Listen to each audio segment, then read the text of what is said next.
su riesgo de ser acusado de pesimismo, debo decir que vivimos un tiempo que no provee muchos motivos para alegría. Del vocabulario nuestro de cada día, formado por las palabras crisis, inseguridad y temor, todavía no han desaparecido las palabras pandemia y muerte. Pero estos signos de los nuevos tiempos no son tan nuevos. La desgracia es tan vieja como el mundo y cifra en parte la esencia del ser humano. Cuando los griegos quisieron explicar las razones del dolor en el mundo, inventaron el mito de Pandora, la primer mujer a la que, por cierto, crearon para castigar a los hombres, y le entregaron una ánfora con la advertencia solemne de no abrirla. Y bueno, sucedió lo que los dioses, según la mitología, habían previsto. La mujer abrió el ánfora y entonces de ahí salió la enfermedad, el dolor, el sufrimiento, la pobreza, la vejez. Y dicen, y al último salió la esperanza. Para los griegos incluso la esperanza era un mal necesario. Pero ya hace 3.500 años, Job decía que el hombre nacido de mujer es corto de días y harto de sinsabores, sale como una flor que es cortado y huye como una sombra y no permanece. Ciertamente sus días están determinados y el número de sus meses está cerca de ti. Le pusiste límites, los cuales no pasará. Si tú lo abandonas, él dejará de ser, y entre tanto deseará como jornalero su día. Desde que recibimos el nombre de mortales, quedó de manifiesto nuestra fragilidad. Esto significa que ni los mejores hombres de Dios, ni los mejores héroes de la fe, fueron inmunes a los estragos de los temores y a sus efectos también. Sin embargo, como veremos en este salmo, el Salmo 5, para el hombre de fe siempre es posible encontrar motivos de alegría en medio de la tragedia. ¿Cuáles son las fuentes de ese gozo espiritual? ¿Cómo podremos encontrarlo? Veamos las respuestas que el texto nos ofrece. Siempre que comentamos un salmo tenemos que empezar reconociendo el viejo romance, la vieja historia de amor que existe entre el pueblo de Dios y el libro de los Salmos. No importa si estamos hablando de la iglesia cristiana o del pueblo judío, hay una vieja historia de amor, un idilio entre el pueblo de Dios y el libro de los Salmos, porque los Salmos hablan de nuestras angustias, cifran nuestros dolores, expresan los motivos de nuestra esperanza y también nuestra alegría. ¿Qué verdadero cristiano no ha mojado con sus lágrimas las páginas del libro de los Salmos? Pero eventualmente, a pesar de que hay 3.000 años que nos separan de este libro en particular, podemos identificar nuestras necesidades, nuestras crisis y también nuestras seguridades precisamente en las páginas de este libro. Es el caso del Salmo número 5. El rey David, como veremos después, estaba en una situación de crisis por la rebelión de Absalón y sin embargo encuentra en medio de esa situación motivos de consuelo y también de alegría. ¿Cuáles son las fuentes del gozo espiritual? En primer lugar, el texto nos responde que es la misericordia divina. La última etapa del reinado de David estuvo caracterizada por crisis recurrentes debido no solo al envejecimiento del rey, sino también a las luchas por el poder. En nuestro país, que no es una monarquía, cuando llegamos al 5º año de una administración, empiezan las luchas del poder y empiezan los políticos a movilizarse tratando de alcanzar sus ambiciones políticas. El reinado de David se acercaba al fin, pero las ambiciones políticas no eran la única razón de las crisis de ese momento. Esta crisis tenía también motivos morales y espirituales. Tras ordenar el asesinato de Urías Eteo, David escuchó de los labios de su mejor amigo, del profeta Natán, las palabras que nunca hubiera esperado de él. Cuando le cuenta la parábola del hombre rico que despojó al pobre de su única oveja, David se encendió. Dice la Biblia, el furor de David empezó a encenderse y le dijo en términos coloquiales: ese compa ya está muerto, todavía no le han avisado. Lo que estaba diciendo cuando dijo ese hombre es: Ben Mavet, Dijo, ese hombre está muerto, es hijo de la muerte. Es hijo de la muerte. Bueno, Natán le dijo, a Urías Heteo mataste a espada y tomaste a su mujer por mujer, y ahí lo mataste por la espada de los hijos de Amón, por lo cual ahora la espada jamás se apartará de tu casa, por cuanto me menospreciaste, dice el Señor, 2 Samuel capítulo 12, versículos 9 y 10. Así que durante la rebelión de Absalón, las angustias fueron el pan diario del anciano rey. En un día, el rey vio cómo la nación que había engrandecido se desmoronaba. Sus amigos lo abandonaban, sus enemigos lo injuriaban, y aún uno de sus propios hijos se levantaba buscando arrebatarle el trono y la vida. Esta guerra enfrentaba el corazón del padre con la espada del rey, pero aún así David pudo encontrar motivos de alegría en medio de la tragedia. Pero antes de hablar de la alegría y de sus fuentes, es necesario empezar por las definiciones. ¿Qué es la alegría?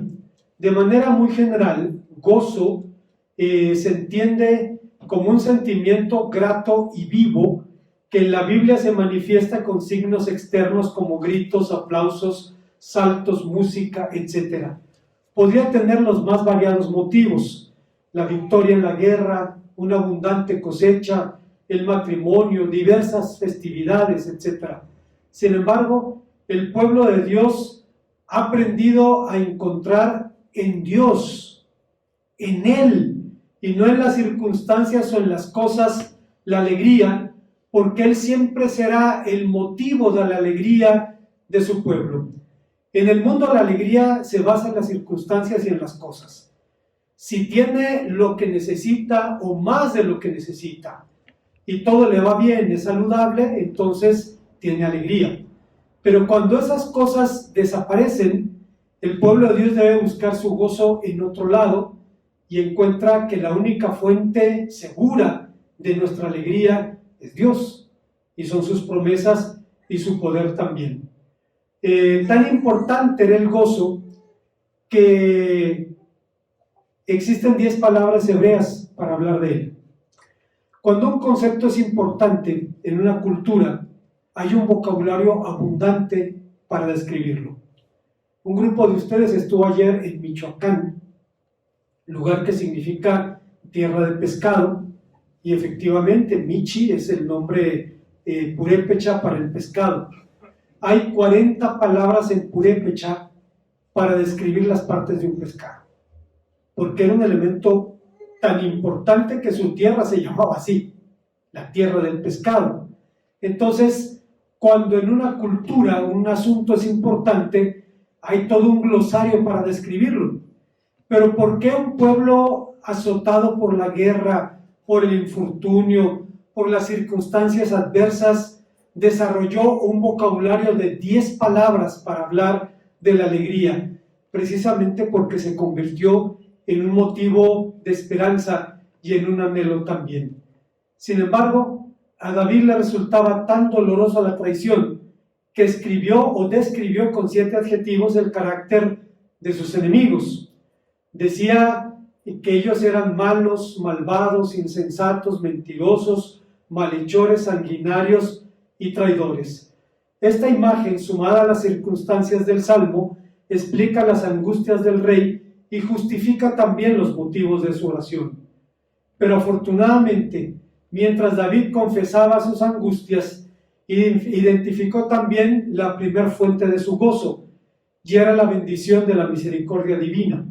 La palabra Gesed, que se traduce como bondad, gracia, fidelidad, amor constante, etc., es un término para el cual no tenemos una sola palabra española que contenga todos sus significados. En la Biblia, misericordia no solo cifra una actitud o un sentimiento, sino la ejecución de actos concretos de redención que dan cumplimiento a la promesa. Misericordia implica la idea de interacción de la fuerza, del amor y de la constancia, pero siempre que tenemos que hablar de los conceptos bíblicos, será mejor verlos ejemplificados en la vida de los protagonistas de la Biblia que limitarnos a definiciones o etimologías. Y para tal fin, uno de los mejores escenarios para entender la misericordia divina sería la propia vida de David. Si hubo una constante en su vida, fue justamente la misericordia divina. Toda su vida, desde que era un humilde pastorcillo que luchaba con las fieras que depredaban su rebaño, hasta que se convirtió en un varón de guerra, en un renombrado estadista, el Señor mostró su misericordia sobre él. Por ese motivo, David encarnó la bienaventuranza de los misericordiosos que alcanzan misericordia. 1000 años antes del Señor Jesús, enseñaría que los misericordiosos no son los que poseen de suyo un corazón generoso, sino aquellos que descubren que son objetos de la misericordia divina y por ello se hacen misericordiosos, aplican la norma de la gracia. Usted recordará en el Nuevo Testamento que se nos dice: de gracia recibisteis, dad de gracia, y fue precisamente el caso de David. Así que David una vez que consolidó su reino, que engrandeció su casa, preguntó,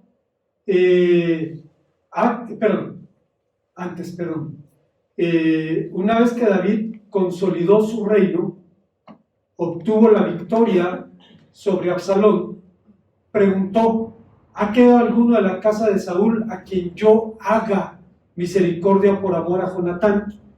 Esta pregunta era una orden de búsqueda, y cuando finalmente trajeron a un hombre minusválido, temblando delante del rey, pensando que lo iban a asesinar. La constante en ese tiempo era: el nuevo rey tiene que matar a los descendientes del antiguo rey porque puede quitarle su reino. Y cuando se lo llevaron a la presencia del rey, le dijo: no tengas temor, porque yo a la verdad haré misericordia contigo por amor de Jonatán tu padre. Años antes las cosas habían sido muy diferentes. Jonatán era el Señor y David era el siervo. Y sin embargo, de su real munificencia, de su libre generosidad, el príncipe amó al pastorcillo como a sí mismo. Le dio sus armas, su ropa, su talabarte. Hizo con él un pacto de eterna amistad. Al entregarle sus armas, Jonatán le decía a David: tus enemigos son mis enemigos. Al cubrirlo con sus ropas, le prometió protección, y al establecer un pacto, asumió con él un compromiso de eterna fidelidad. De manera que cuando David tuvo frente a sus ojos al hijo de su antiguo señor, tuvo que decirle: yo a la verdad haré misericordia por amor a David tu padre. Noten ustedes el verbo que utiliza. No dice sentiré misericordia. Está hablando de algo que se va a materializar en hechos concretos. Ahora entendemos por qué la Biblia describe los actos de misericordia con los verbos hacer, guardar y demostrar. El Señor prometió hacer misericordia en la casa de David, palabras que cumplió fielmente en él y en su descendencia, y esto se convirtió en un hito en la historia de la salvación. De modo que siglos después, cuando el Señor llevó a Israel a la conversión, o lo llamó a la conversión, le dijo por el profeta Isaías: inclinad vuestro oído y venid a mí, oíd y vivirá tu alma, y haré con vosotros pacto eterno, las misericordias firmes a David. Hay una segunda enseñanza que encontramos en este Salmo 5. La segunda fuente del gozo espiritual es la protección divina. Como sabemos, hermanos, proteger significa básicamente resguardar algo o a alguien de un perjuicio o peligro, poniendo encima algo o rodeándole. Aunque el verbo es utilizado en la Biblia en sentido positivo, también se lo emplea en sentido negativo. Y una de las mejores y más intimidantes expresiones de esa idea se encuentra en Lamentaciones 3:43, donde dice: nos cubriste con tu ira, nos perseguiste, mataste y no perdonaste, y te cubriste con una nube de gloria para no escuchar nuestra oración. Para nosotros, hermanos, esta idea no es tan enfática como para los judíos, debido a que ellos tienen una idea que nosotros entendemos porque tarde o temprano la vivimos, y es la idea del encubrimiento del rostro. Es la idea de que Dios esconde su rostro en tiempo de adversidad. Usted recordará en el Salmo 10, el salmista le dice a Dios: ¿por qué escondes tu rostro en el día de la angustia? Si usted no ha sentido eso, si usted no ha sentido que su oración no pasa del techo, si usted no ha tenido la sensación física de que su oración no va más allá, no se preocupe, le tengo una noticia donde lo va a sentir. Va a sentir la ausencia divina.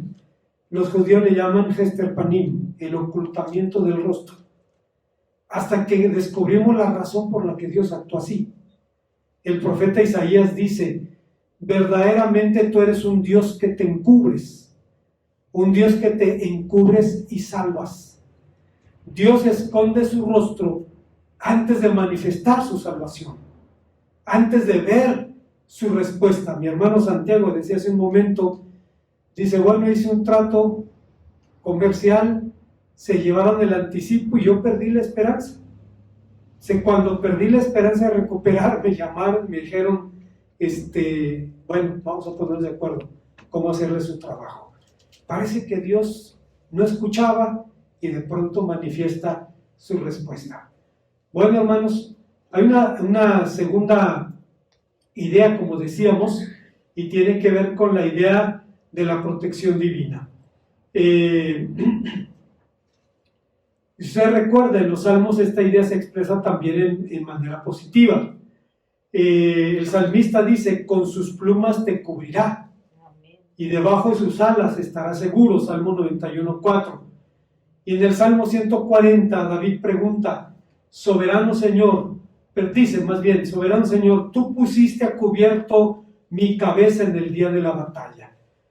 David Kimhi, un rabino de la Edad Media, parafrasea estas últimas palabras diciendo: he sido bombardeado con proyectiles, flechas que han caído sobre mí, pero tu protección me ha escudado como si tuviera un casco de acero sobre mi cabeza.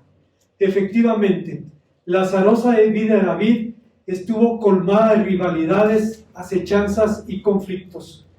Desde que mató al gigante, y David mató a Goliat por la misma razón por la que los mosquitos matan a tanta gente en el mundo. Los mosquitos no nos tienen miedo. No nos tienen miedo. Y David hizo lo mismo. Usted recordará, llegó ante el gigante se burla de él y le dice: David, tú vienes armado con espada, con lanza y con jabalina, pero yo tengo un arma más poderosa. Yo vengo a ti en el nombre del Señor de los ejércitos, a quien has injuriado. Y hermanos, usted sabe el resto de la historia, lo mata, y a partir de entonces empieza una carrera militar en ascenso. Pero el éxito trajo aparejado el celo y la rivalidad de los círculos de la corte y sobre todo la paranoia del rey Saúl. Hay mujeres a las que les encanta el uniforme. Se casan con los militares por el uniforme. El problema es que no solo se casan con el uniforme, se casan con el pelado también. Y ahí es donde empiezan los problemas, ¿no? Pero usted recordará, cuando David volvía victorioso, las doncellas de Israel salían a cantarle una canción de amor. Le decían, Saúl mató a sus 1000, David a sus 10,000. Imagínese cómo se oía eso en los oídos de un paranoico, de un hombre con delirio de persecución. Bueno, empezó allí su carrera y empezó ahí también sus conflictos. Tuvo que luchar durante años con hostilidades y adversarios. Posteriormente tuvo que vencer y enfrentar a poderosos enemigos y finalmente tuvo que lavar con sangre las ambiciones políticas de su propio hijo. Sin embargo, la protección de Dios siempre fue la constante en la vida del rey, cosa que él siempre reconoció. Dios no solo lo guardó en el campo de batalla o en la lucha contra las fieras a las que mataba para defender a su rebaño, sino desde la propia gestación, hecho que maravillaba al salmista. En el Salmo 139:13 dice: tú diste forma a mis entrañas, me protegiste en el vientre de mi madre. Algo que asombraba a David y sigue asombrándonos, hermanos. Cuando vemos, por ejemplo, que el síndrome de Down es como un error de dedo, cuando alguien está transcribiendo un texto y de pronto parece que hay un error allí y cambia la vida de ese ser humano. Y no fue en su caso ni en el mío. O sea, usted y yo podemos decir: gracias, Señor, por tu bondad. No estaba consciente de esto, pero me guardaste desde el vientre de mi madre, como decía el salmista David. Pero ¿cómo se materializa la protección de Dios en la vida de sus siervos?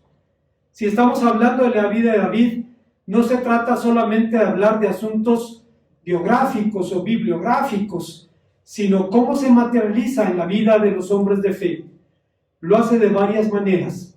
En primer lugar, frustrando el consejo de los enemigos, es decir, anulando sus acechanzas que fragan contra nosotros.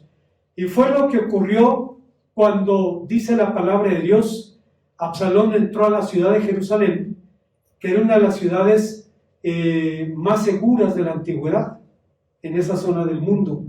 Si David hubiera peleado por ella, seguramente lo hubiera defendido, pero no quería enfrentarse a su hijo y la abandonó para ir al norte. Bueno, Absalón llama a sus consejeros. Entre ellos está el temible Ahitofel. La Biblia dice de Ahitofel que lo que él decía era como si fuera palabra de Dios. Así era Ahitofel, el antiguo amigo del rey. Y estaba también otro consejero del rey que fingió pasarse al lado de Absalón. Pide su consejo y Ahitofel le da una estrategia de 7 pasos para derrotar a David esa noche. Era la única oportunidad de vencerlo, no había otra. No sé si usted sepa que entre el río Jordán y Jerusalén hay una pendiente de más de 1000 metros. David iba bajando esa pendiente, y los que fueron a las Mariposas ayer saben lo que significa bajar una pendiente o subirla. Iba bajando una pendiente para llegar a un río que le cerraba el paso. Era una trampa mortal. Era una trampa no había manera de escapar de eso. Y Ahitofel le dice: toma 1000 hombres de cada tribu y atácalo ahora en la noche, antes de que cruce el río. Si escapa, ya no hay esperanza. El otro asesor del rey le dice: déjalo escapar. Si se esconde en una ciudad, quitaremos ladrillos sobre ladrillo y lo mataremos a él y terminaremos con él. Para desgracia suya, Absalón desechó la única estrategia posible para vencer a David, y cuando Ahitofel lo supo, arregló las cosas de su casa y se colgó, porque sabía que la guerra estaba perdida. Dios anuló el consejo de sus enemigos. ¿Y cuántas veces el enemigo fragua algo contra un siervo de Dios y termina siendo víctima de su propia trampa? Usted recordará a Amán, aquel hombre que construyó una horca para colgar a Mardoqueo, horca que fue usada con el propio mal, por el propio mal. La segunda cosa, hermanos, que Dios usa para materializar su protección es proveyendo ayuda inesperada. David cruzó el río. Finalmente estaba al otro lado del río con sus tropas, pero ahora estaba en un problema serio. Estaba en una posición aislada, sin recursos para sostener a sus tropas. sin provisiones y con serios problemas de abastecimiento. Y mientras Absalón se adueñaba del país, David tenía que racionar sus recursos, pero aún así pudo decir: tú diste alegría en nuestro corazón mayor que la de ellos cuando abundaba su grano y su mosto, dice en el versículo 7 del capítulo 4.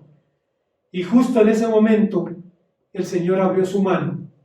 Sobi, Maquir, Barzillai trajeron a David y al pueblo casas, tazas, vajillas de barro, trigo, cebada, harina, grano tostado, habas, lentejas, garbanzo tostado, miel, manteca, ovejas, quesos de vaca, según Samuel 17.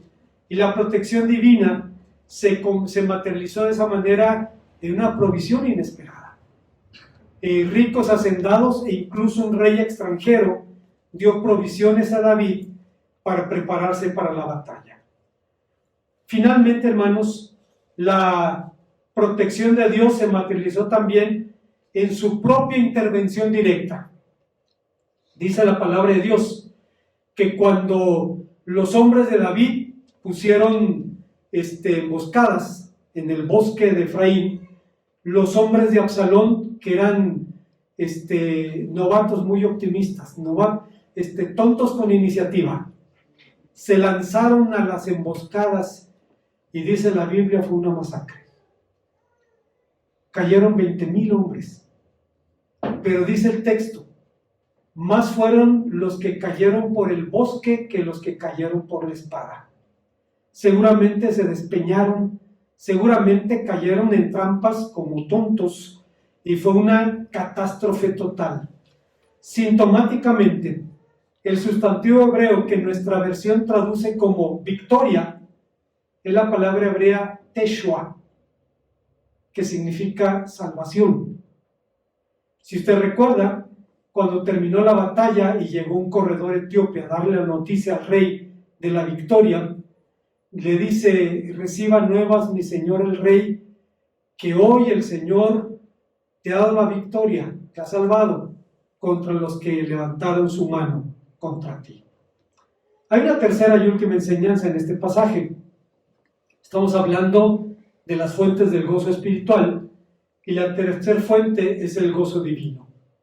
Para cifrar la bendición de la gracia, David utilizó una palabra, una figura muy interesante, la de la gracia, acorazando al justo coronándolo en su cabeza. El favor divino cifra el agrado, la complacencia que puede encontrar el Señor en una persona. Por tal motivo, en la Biblia a favor describe generalmente la aceptación o la gracia que un subordinado encuentra en un superior.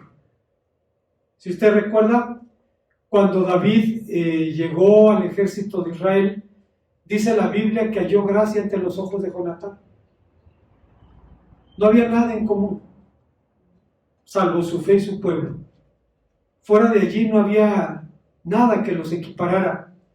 Pero el príncipe amó al pastorcillo, halló gracia ante sus ojos. Hermanos, eso no es cualquier cosa. En algunas circunstancias de la vida llegamos a estar conscientes: Dios me dio gracia, Dios me abrió las puertas, Dios manifestó su favor de esta manera y podemos reconocerlo. Alguien pudiera decir: qué suerte, qué inteligente soy, qué capaz soy, hasta que nos damos cuenta, no, es la gracia de Dios, es su mano abriéndose para bendecirte. Bueno, después de esto, hermanos, debemos decir que si el favor de un hombre hacia otro hombre puede asombrarnos, ¿qué podríamos decir del favor de Dios? Cuando el profeta Natán fue enviado a anunciar al rey la promesa de una dinastía perpetua, David dijo maravillado: Señor, ¿quién soy yo y qué es mi casa para que hicieras cosas tan grandes como esta y me has tratado como si fuera un hombre en una posición elevada. ¿Qué más puedo decir del honor que has hecho a tu siervo? Tan asombrado estaba David que el Salmo 4 utiliza un verbo emblemático para hablar de la elección que David había recibido. Es la palabra hebrea palá, que solo se usa 7 veces en la Biblia y significa despiojar. Así como hay que empeñarse para buscar un piojo del cuero, bueno, a veces no es necesario esforzarse tanto, ¿no? Dependiendo. Pero si nada más estamos persiguiendo uno, pues hay que revisar. Es el mismo verbo que David utilizó para hablar de la manera que Dios lo buscó y lo escogió. Martín Lutero, hermano, se quejaba de que el diablo puede convertir a un piojo en un camello. Es decir, tiene la capacidad de hacer que algo pequeño se convierta en un gran problema en nuestro ánimo. Pero, hermanos, el salmista se asombraba de que Dios hiciera de un piojo a un rey. La elección era para David una distinción señalada, un llamado a una posición de privilegio. La gracia de Dios actúa justamente de esa forma. Obra por el puro afecto de su voluntad, pues no mira lo que el hombre es cuando Dios lo llama, sino lo que va a ser o aquello en lo que lo va a convertir. Esa fue la conclusión a la que llegó San Pablo cuando decía: bendito sea el Dios y Padre de nuestro Señor Jesucristo, que nos bendijo con toda bendición espiritual en lugares celestiales en Cristo, según nos escogió en Él antes de la fundación del mundo, para que fuésemos hechos santos y sin mancha delante de Él. El sentido mismo de la palabra favor implica la libertad de la gracia. Es un don totalmente inmerecido y no provocado por la disposición de la criatura, porque ni David pudo, ni usted, ni yo, ni nadie podemos hacer nada para ganarnos el favor de Dios. Él simplemente nos sale al encuentro en las circunstancias de nuestra vida y nos revela un favor inmerecido. Dice la palabra de Dios que cuando David estaba cuidando el rebaño, su padre recibió una visita inesperada. Llegó el profeta Samuel, estamos hablando del capítulo 16 del primer libro de Samuel, y le dijo que iba a su casa a comer con él y ofrecer un sacrificio. El pueblo estaba temblando porque era el profeta. ¿A qué vino? Dijo: vine a hacer un sacrificio en la casa de Isaí, cosa que efectivamente sucedió. Llama a tus hijos. Y empezaron a desfilar delante de los ojos del profeta. Cuando vio al mayor de ellos, alto, fuerte, hermoso, el profeta pensó: sin lugar a dudas, delante de mis ojos está el ungido del Señor. Y Dios le dijo: no mire su estatura ni su fuerza, porque el hombre mira lo que tiene frente a sus ojos, pero Dios ve el corazón. Y van desfilando los hijos de Isaí, hasta que le pregunta: ¿no hay otro? Sí, pero es un niño. Está cuidando el rebaño. Tráelo, porque no nos sentaremos hasta que llegue aquí. Dice la Biblia que David era un niño verde, hermoso, rubio, de hermoso semblante y bello parecer, dice. Y cuando lo ve entrar un adolescente, el profeta toma su cuerno y lo unge como rey de Israel. David no hizo nada, ni esperaba, ni quería, ni imaginaba llegar a ser rey. Usted y yo, o al menos yo puedo decir, ni buscaba, ni quería, ni me interesaba en Dios. Pero un día nos sale al encuentro y nos dice: yo te amo tal como eres. Así como eres, yo te amo. No tienes que hacer nada o dejar de hacer algo para que yo te ame. Yo ya te amo. Pero te amo tanto que no puedo dejarte así. Te amo tanto que te voy a transformar a la imagen de mi Hijo.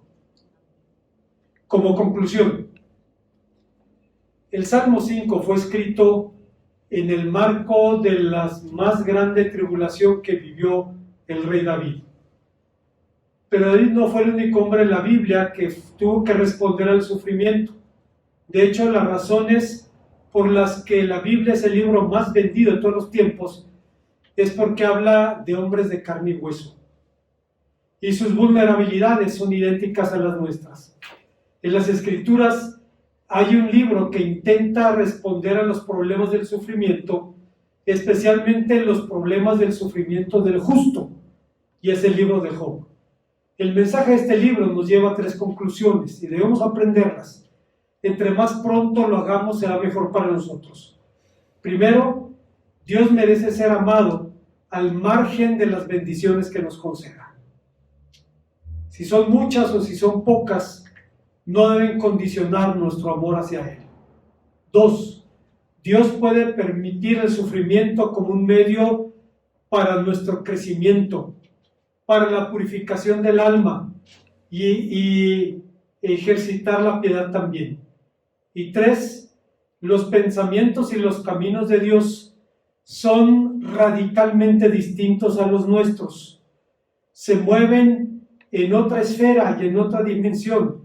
La mente humana es incapaz de aprenderlos, de tomarlos, y sin embargo, Él sabe perfectamente lo que es mejor para su gloria y para nuestro bien. Cuando atravesamos tribulación debemos tener presente, aunque no lo sintamos, debemos tener presente que Dios es bueno, que Dios es sabio y que Dios es poderoso. Debemos tenerlo presente, porque va a ser nuestra tabla de salvación en medio del océano. Tal vez por esa razón, el atribulado Job preguntaba, ¿dónde hallar la sabiduría? ¿Dónde vendrá la sabiduría? ¿Y dónde estará el lugar de la inteligencia?